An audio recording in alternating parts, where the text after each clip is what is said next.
Welcome to the Physiotype channel. This channel is dedicated to explaining what Physiotype is, how it's useful, and what's being done to demonstrate its usability to the scientific community.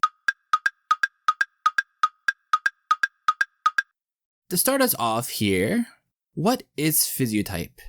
Physiotype is our attempt at creating a personality system that can be demonstrated scientifically and can be used in the scientific community. With that said, what is Physiotype?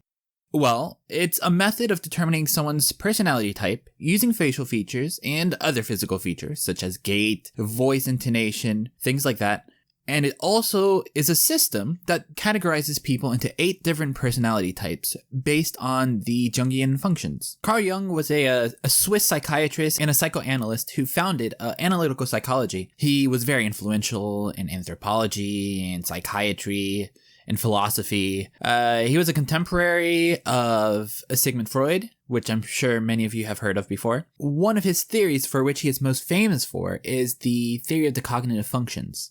So basically that every person has different functions that they use when they are processing cognition, and this affects personality. He believed that there were 8 different functions: NE and SI, SE and NI, FE and TI, FI and TE, and that different combinations of these functions could be found in different people. After that, decades later, Myers and Briggs created the Myers-Briggs Type Indicator, which was a test that was meant to classify people into 16 different personality types. And these personality types would be loosely based on the work that Carl Jung had done. Over time, the cognitive functions were kind of ignored.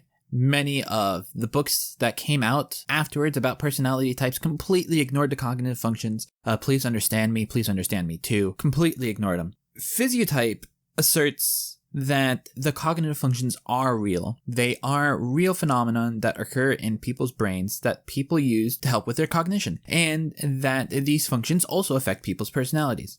We also assert that these cognitive functions can be predicted using physical features of a person's body. The shape of their eyes, the shape of their head, the arrangement of their teeth, all sorts of different features that track with different personality types and their cognitive functions. So we've been throwing around this word of personality type, and it might seem pretty intuitive as to what that means, but let's just go over real quick. What is a personality type? Basically, a personality type is an assortment of behaviors that a person can have.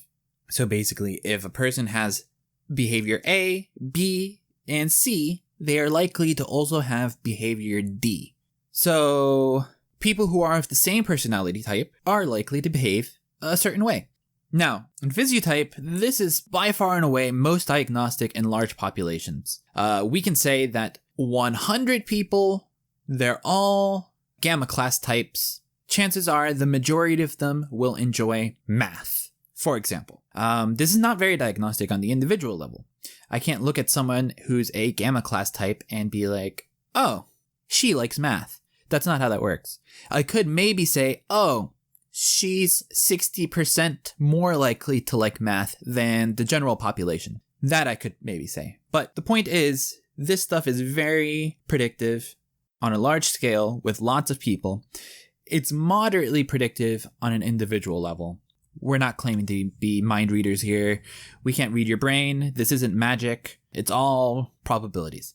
Another example would be, let's say someone is a delta object type, or SFP, according to Myers-Briggs. We can't say that that person definitely likes rock climbing. However, we could say that person is 50% more likely to enjoy rock climbing over the general population. If we can predict these behaviors using physical features, using a person's face, using the way they walk, using the way they talk, where does this fit when it comes to nature versus nurture? Nature being hereditary stuff, things that are ingrained in you from birth, and nurture being your environment, how you were raised. Where does Physiotype fall under? It's definitely hereditary.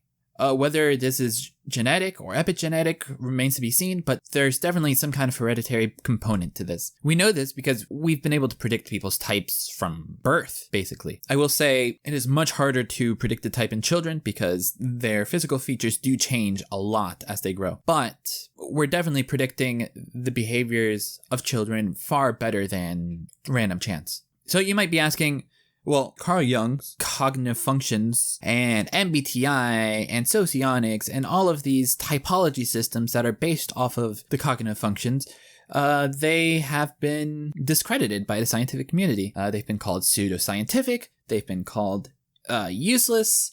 So does that mean physiotype is also a pseudoscience? The answer would be yes, definitely, for sure. We do not have any peer-reviewed papers. We are only now getting into experimental phases of the project. So this is definitely pseudoscience. Don't let anyone tell you otherwise. We simply do not have enough data yet. We do not have enough data to publish something, to have it peer-reviewed. That's what's required to make something scientific. It needs to be demonstrated to be replicable. It can be done over and over again by different people. We're not there yet. We're getting there, but we're not there yet. I will say, no scientific theory today exists that wasn't at first some untested hypothesis. I wouldn't say we're an untested hypothesis. I would say we're a hypothesis in the testing stages. But the point remains, people see something in nature and then they go, oh, I wonder if that's true.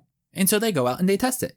We've noticed something in nature and we're currently going out and testing it. So far it seems to be true. However, we don't have the peer-reviewed research papers demonstrating its effects. So yes, technically it's a pseudoscience. I do need to add, and I'll put this in the description, there are plenty of scientific papers out there right now that demonstrate our basic claims to be true, which is that physical traits can predict behavior. So many papers demonstrating that. They have AIs that can do it. It's crazy. We believe that the fact that we can track physical traits to cognitive functions can and will be evidence for their existence. Anecdotally, it's definitely true. Definitely true. Moral of the story here is all models are wrong. Some are useful. We do believe physiotype is very, very, very, very useful. Imagine being able to know what personality your newborn son or daughter is going to have. Or, you go into a job interview and you see a person's face and immediately you know what personality type they are. You know what to expect from them. You know how to adapt to that person. That's crazy useful. We hope to prove that this can be done. So this channel is about physiotype. We're going to be explaining the different personality types. We're going to be explaining how to read someone's face. We're going to explain what we're doing, what kinds of tests we're running, how we hope EEG machines can help our cause. We're going to talk about animals. We're going to talk about historical figures. We're going to talk about celebrities. We're going to talk about you. We're going to talk about me. We're going to talk about everyone. So like, subscribe, hit the bell, and stay tuned because we have a lot coming towards you.